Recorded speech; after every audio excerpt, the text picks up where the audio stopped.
سن 8 ہجری کے آخری لمحات کا بیان چل رہا ہے کہ اسی ہجری کے اندر رمضان المبارک کی مبارک راتوں اور دنوں میں اللہ تبارک و تعالی نے مکۃ المکرمہ کو بتوں کے ناپاک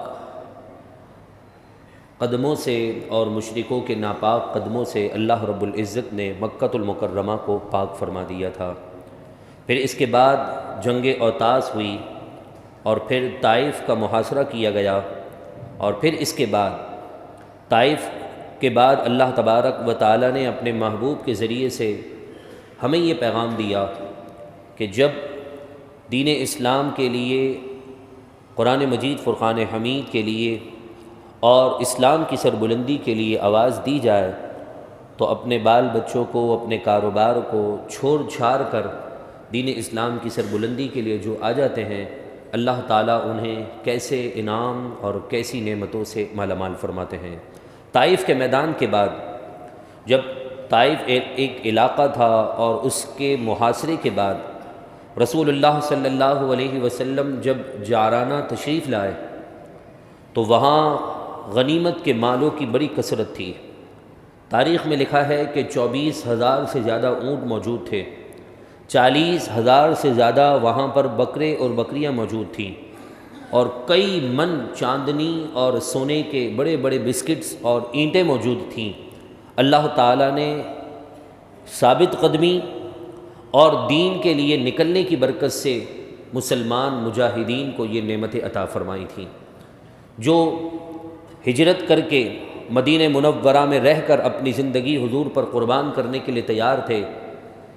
طائف کے میدان کے بعد اللہ کے محبوب کو رب تعالیٰ نے یہ نعمتیں دیں اور فرمایا کہ اے میرے حبیب اپنے غلاموں میں بانٹ دو۔ اور پھر صرف اتنا ہی نہیں بلکہ طائف کا میدان میں جتنے لوگ قیدی بنائے گئے، اوطاس میں جتنے لوگ قیدی بنا دیے گئے، ان کی ایک بڑی تعداد تھی جو رسول اللہ کے قدموں میں موجود تھی۔ میرے محبوب علیہ الصلاۃ والسلام نے جو ہے وہ تمام غلاموں کی تقسیم کر دی، مال کو تقسیم کر دیا، اور اطراف میں جتنے قبیلے اور تھے ان کے سرداروں کو بھی جو ہے وہ اتنے بڑے بڑے انعامات پہنچائے تاکہ انہیں یہ پتہ چل جائے کہ اسلام نعمتیں چھیننے نہیں بلکہ نعمتوں میں اضافے کے لیے آیا ہے۔ رسول اللہ علیہ الصلاۃ والسلام نے مال کی تقسیم شروع کی۔ جو مجاہدین تھے ان کے درمیان مال کی تقسیم کا جب سلسلہ شروع ہوا تو آقا دو جہاں صلی اللہ علیہ وسلم نے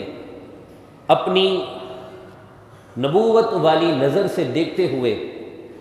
ان نئے مسلمانوں کو اموال زیادہ دینا شروع کر دیا، مال زیادہ دینا شروع کر دیا۔ کسی کو جو ہے وہ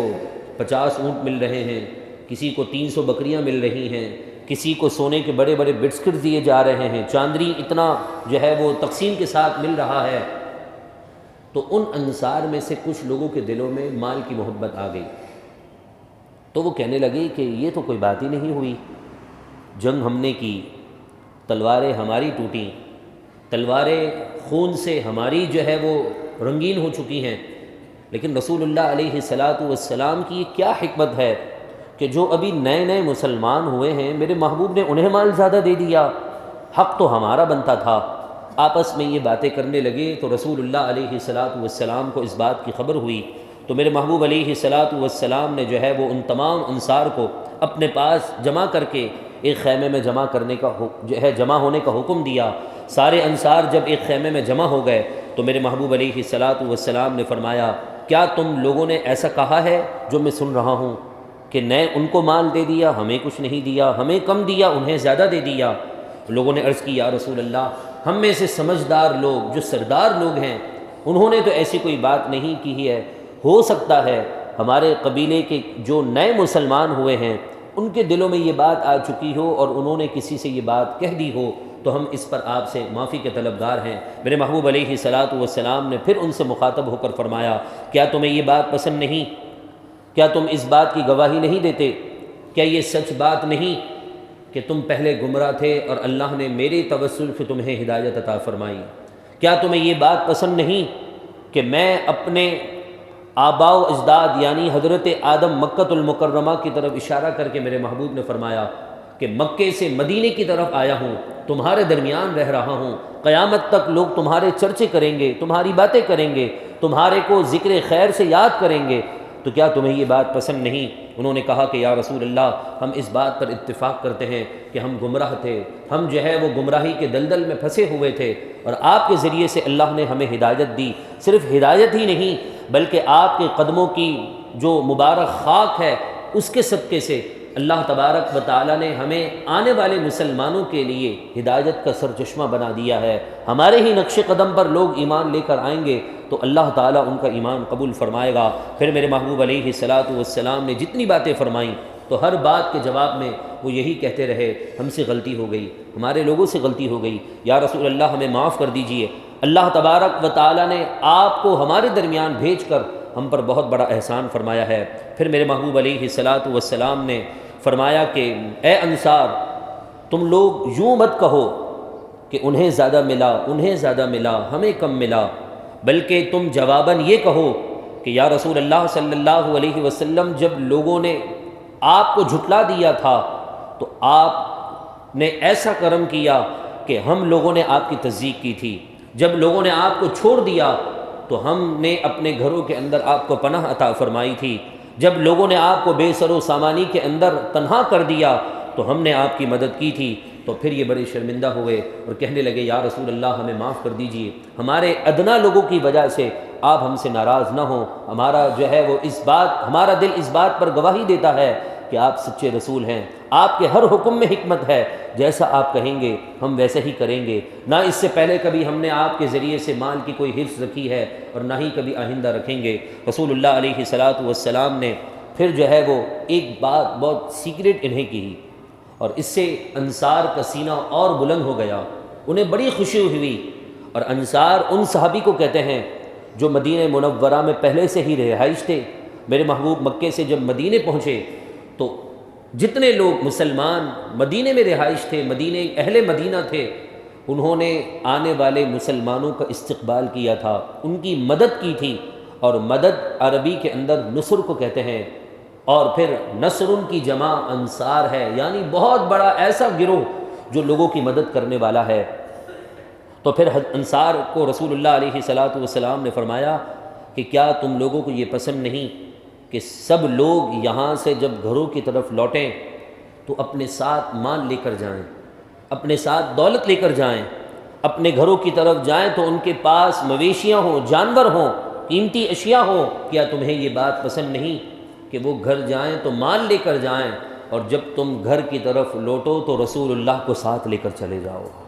وہ بڑے خوش ہوئے اور کہنے لگے کہ ہم مال کے پیچھے جا رہے تھے، اللہ نے مال والا ہی ہمیں عطا کر دیا ہے، وہ عظیم ہستی ہمارے درمیان ہے کہ بظاہر جن کے خالی ہاتھ ہیں مگر دونوں جہاں کے خزانوں کی کنجیاں اللہ نے حضور ہی کو عطا فرمائی ہیں۔ آج بھی جس کو جو مل رہا ہے وہ حضور ہی کے صدقے سے مل رہا ہے، اور یقیناً قیامت تک جس کو جو ملتا رہے گا، اور یوں کہہ لیجئے قیامت کے آنے کے بعد جنت میں بھی جس کو جو انعام ملے گا، نعمتیں ملیں گی، وہ حضور کے شفاعت اور رب العالمین کی رحمت ہی کے توسل سے ملیں گی۔ تو یقیناً صحابہ کرام علیہم رضوان جو انصار تھے بڑے خوش ہوئے اور کہنے لگے یا رسول اللہ ہمیں یہ قبول ہے، چیخ و پکار کر کہنے لگے، قدموں میں گر کر کہنے لگے یا رسول اللہ ہمیں یہ انعام منظور ہے، وہ بھلے مال لے کر چلے جائیں، ہم مال والا اپنے ساتھ لے کر جائیں گے تو یقیناً ہمارے لیے یہ خوش بختی ہوگی۔ پھر اس کے بعد میرے محبوب علیہ الصلاۃ والسلام نے جو ہے وہ مال جتنے اور لوگ تھے ان کے درمیان تقسیم کر دیا، اور اب جتنے لوگ قیدی بنا دیے گئے تھے، ہمیشہ یاد رکھیں جو جہاد ہے اس کا ایک اصول ہے،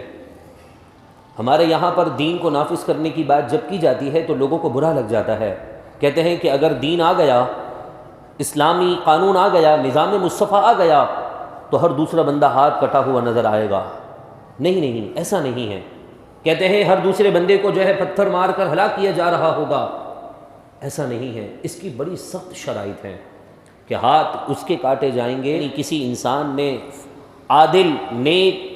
سچا مسلمان ہو، نمازی ہو، کبھی اس نے اپنی زبان کو جھوٹ نہ کہا ہو، ایسا شخص گواہی دے تو ہاتھ کاٹے جاتے ہیں۔ لیکن ہمارے یہاں نظام چونکہ بدل چکا ہے، ہماری عادت الٹی سیدھی چیزیں کھانے کی ہو چکی ہے، ہمارے کو نا پھر دیسی چیزیں ہضم نہیں ہوتی، اگر آپ کے سامنے دیسی گھی آ جائے، دیسی انڈے ملنا شروع ہو جائیں تو ہر بندے کا ہاضمہ قبول نہیں کرے گا، حالانکہ وہ اچھی چیز ہے، جو ہم کھا رہے ہیں اس کے بنسبت یہ لاکھوں درجے بہتر ہے، ہاضمے کے اعتبار سے بھی، ہر اعتبار سے۔ مگر جب ہماری عادت لوکل چیز کی ہو گئی ہے تو کوئی اچھی چیز مل جائے تو ہمارا ہاضمہ قبول نہیں کرتا ہے۔ تو اس کی مثال بھی بلا تشبیہ، بلا مثال یہی ہے کہ جب رسول اللہ علیہ الصلاۃ والسلام کا دین جب آئے گا اور ہجرت کی بات ہوگی، جہاد کی بات ہوگی، تو یقیناً اس کے سارے اصول کے مطابق اور اس اصول کو زندگی میں اپلائی بھی کیا جائے گا، لوگوں کو سمجھایا بھی جائے گا، مگر وہی نہ کہ ہماری عادت اتنی الٹ ہو چکی ہے کہ ہمیں یہ باتیں سمجھ میں نہیں آئیں گی، اور ہمیں ایسا محسوس ہوگا کہ ہمارے لیے دروازے بند کر دیے جا رہے ہیں، حالانکہ یہ دروازے بند نہیں ہوتے۔ قرآن مجید فرقان حمید یہودیوں اور عیسائیوں سے کہہ رہا ہے وَلَوْ أَنَّهُمْ أَقَامُوا التَّوْرَاةَ وَالْإِنْجِيلَ، اگر تم اپنی کتاب تورات اور انجیل پر عمل کرو، اس کو اپنی زندگی میں اتار لو، تو اللہ تبارک و تعالیٰ آسمان سے تمہارے لیے انعام اور اکرام کی بارش فرما دے گا، تمہارے لیے زمین اپنے خزانے باہر نکال دیں گی، تم ان میں سے جتنا چاہو کھاؤ، اپنی زندگی کے ایام گزارو، مگر ہوگا کب؟ جب ہم اپنی زندگی میں اسلام کو نافذ کریں گے، جب ہم اپنی زندگی کے اندر اسلام کے قانون کے مطابق اپنے آپ کو ڈھالنے کی کوشش کریں گے۔ جب ہمارا یہ عمل ہوگا نہیں تو یقیناً پھر یہی حال ہوگا کہ کبھی زلزلے آ رہے ہوں گے، کبھی طوفان آئے گا، کبھی آندھیاں آئیں گی، کبھی مسلمانوں کا نقصان ہوگا۔ میں آپ سے پوچھنا چاہتا ہوں، آج دنیا کے اندر 200 سے زائد ممالک ہیں، صرف اسلامی ممالک پر ہی آفت کیوں آتی ہے؟ پچھلے دنوں پاکستان میں اتنی بڑی آفت آئی، اس سے پہلے دیکھا جائے تو ترکی کے اندر اتنا معاملہ ہوا، اب واپس جا کر سیریا میں، ترکی میں، لبنان میں، مسلم کنٹریز میں ہی یہ سب کیوں ہو رہا ہے؟ کہیں ایسا تو نہیں کہ جو شیطانی وسوسہ ہے کہ ہم بہت زیادہ گناہ گار ہو چکے ہیں؟ حقیقت بھی یہی ہے، ہم سے زیادہ تو وہ گناہ کرتے ہیں، مگر ان کے یہاں ثواب اور نیکی کا کوئی کانسیپٹ نہیں ہے۔ ثواب اور نیکی کا کانسیپٹ، گناہ کا کانسیپٹ ہمارے نظر میں ہے۔ نیکی اسلام میں داخل ہونے کے بعد شروع ہوتی ہے۔ اب اگر کوئی بندہ مسلمان ہی نہیں ہے تو اس کے ساتھ ثواب کا اور گناہ کا کوئی تعلق نہیں ہے۔ اللہ تعالیٰ قرآن میں کیا فرماتا ہے کہ فی طغیانہم یعمہون، اللہ انہیں ڈھیل دیتا ہے، پلٹ آئیں، ابھی پلٹ آئیں۔ لیکن جہاں مسلمان تھوڑی سی کوئی غلط راہ پر چلتا ہے، اللہ تبارک و تعالیٰ کی گرفت آ جاتی ہے اور انسان سنبھل جائے۔ یہی اللہ تبارک و تعالیٰ کی منشا اور رب العالمین کی جو ہے چاہت ہوتی ہے کہ یہ میرا بندہ بھٹکا ہوا میری طرف آ جائے۔ حالانکہ اگر آپ کو یہ کہا جائے کہ آپ والد ہیں، آپ کے گھر میں آپ کی والدہ ہوں گی، اللہ تعالیٰ سب کے والدین کو دراز عمر بالخیر دے، اگر آپ کی والدہ کے ہاتھ میں آپ کے تقدیر کی قلم دے دیا جائے کہ آپ کے بیٹے کے متعلق آپ لکھ دیں، تو یقیناً کوئی بھی ماں اپنے بچے کے مقدر میں مصیبت نہیں لکھے گی، وہ ساری مصیبتیں اپنے لیے لے لے گی، لیکن اپنے بچے کے لیے کوئی مصیبت، کوئی آزمائش، کوئی تکلیف نہیں لکھے گی، تو وہ تو 70 ماؤں سے زیادہ مہربان ہے، وہ 70 ماؤں سے زیادہ شفیق ہے۔ وہ اگر آج ہماری آزمائش کر رہا ہے تو یقیناً اس میں ہمیں سنبھلنا ہوگا۔ جس طرح کل کے درس میں رات کو شیخ القرآن والحدیث مفتی محمد آصف عبداللہ قادری صاحب نے بہت ہی پیاری بات کہی، جو یہاں موجود تھے انہیں معلوم ہے، کہ کہا مسلمانوں کا تو کسی صورت میں آخرت کے اعتبار سے کوئی نقصان ہی نہیں ہے، کہ اگر ایسی آفتوں میں کوئی نیک بندہ چلا جاتا ہے تو اس کے درجات بلند ہو جاتے ہیں، اور اگر کوئی گناہ گار چلا جاتا ہے اس کا کوئی نقصان ہو جاتا ہے، جانی مالی اولاد چلی گئی، ماں باپ شہید ہو گئے، تو اس صبر پر اللہ اسے وہ نعمتیں دیتا ہے جن نعمتوں کے بارے میں اس نے کبھی خیال بھی نہیں کیا ہوتا ہے۔ مگر ہمیں صبر کرنا ہے، ہمیں اپنے ان معاملات کے بارے میں غور کرنا ہے کہ یہ زلزلے، آفتیں، سیلاب، آندھیاں کیوں آ رہی ہیں، مہنگائی کیوں ہوتی جا رہی ہے۔ صرف اور صرف اس کی ایک حدیث پاک اللہ کے نبی علیہ الصلاۃ والسلام نے فرمایا، زلزلے اس وقت آتے ہیں جب عورتیں ایسے لباس پہن کر غیر محرم مردوں کے درمیان آ جائیں کہ جسم پر لباس بھی ہو مگر پھر بھی لباس نہ ہو، ایسا محسوس ہو، تو تو ایسی صورتوں میں اب زمین کو حیا آتی ہے کہ زمین جو رب تعالیٰ کے حکم کی پابند ہے وہ اس بے شرمی والے کام کو دیکھ کر جب ہلتی ہے تو زلزلہ آنا شروع ہو جاتا ہے۔ آج کیا ہو رہا ہے؟ بازاروں میں چلے جائیں، آپ کہیں بھی چلے جائیں، ایون کہ آپ کوئی اپنا آن لائن کام بھی کر رہے ہوں گے موبائل کے ذریعے سے، یکدم بے حیائی کے ایڈ آنا شروع ہو جائیں گے۔ تھوڑا سا ماضی پر چلے جائیں، اپنے بیک پر ذرا غور کریں تو 15 سال تک ہمیں سیکرٹ معاملات نہیں پتہ ہوتے تھے کہ کس طرح دنیا میں ایک بچے کی ولادت کا جو معاملہ ہے، لیکن آج چھوٹے سے چھوٹے بچے کو پتہ ہوگا، وہ سب باتیں ڈسکس ہو رہی ہوتی ہیں۔ ہمارے نوجوانوں کی جوانیوں کو تباہ کیا جا رہا ہے بے حیائی اور فحاشی کے نام پر۔ 3 لاکھ کا موبائل ہے، 500 روپے میں وہ عورت گناہ کرنے کے لیے تیار ہے۔ میں آپ سے پوچھتا ہوں 3 لاکھ کا موبائل کہاں سے لیا اس نے؟ اگر 500 روپے کے لیے اپنی اولاد کا پیٹ پالنے کے لیے وہ عورت یہ کام کر رہی ہے تو 500 روپے میں وہ 3 لاکھ روپے کا موبائل نہیں لے سکتی ہے۔ 3 لاکھ کا موبائل ہاتھ میں ہے، ایک سے بڑھ کر ایک فیشنیبل سوٹ اس کے جسم پر ہے، اور آپ سے وہ 500 روپے لے کر یہ گناہ کر رہی ہے۔ تو کبھی غور کیا ہے کہ 500 روپے میں آپ اتنی مہنگی چیزیں لے سکتے ہوں؟ کہ آپ خود اپنے جسم پر اتنی مہنگی چیزیں ڈال سکتے ہوں؟ جو دن میں 500 روپے کا دیہاڑی کا مزدور آدمی ہے نا، وہ چھوٹا موبائل بھی رکھنے کی طاقت نہیں رکھتا۔ بیلنس بہت دور کی بات ہے، گھر کے خرچے اور بہت سارے ہیں، لیکن سوال یہ ہے کہ 3.5 لاکھ روپے کے موبائل ہاتھ میں ہیں ان بے حیا عورتوں کے، اور 500 روپے کے لیے گناہ کر رہی ہیں۔ اس بات کی طرف اشارہ ہے کہ انہیں کوئی اور گائیڈ کر رہا ہے کہ یہ 500 روپے تو یہاں لے رہی ہیں، مگر ان سے جو بڑی قیمتیں اٹھا رہی ہیں اور ان سے جو بڑے مال لے کر مسلمانوں کو، نوجوانوں کو برباد کر رہی ہیں، یہ یقیناً اس بات کی طرف اشارہ ہے کہ ہمیں اب چھوٹے چھوٹے گروہ میں بٹنے کے بجائے اپنے آپ کو مسجد کے دامن سے وابستہ کرنا ہوگا، اپنے آپ کو قرآن کے قریب کرنا ہوگا، ورنہ یاد رکھیے گا آپ کے سامنے آپ کا ہی نوجوان بیٹا آپ کی عزت کو تار تار کر دے گا، آپ کو پتہ بھی نہیں چلے گا۔ جس باپ کی آنکھیں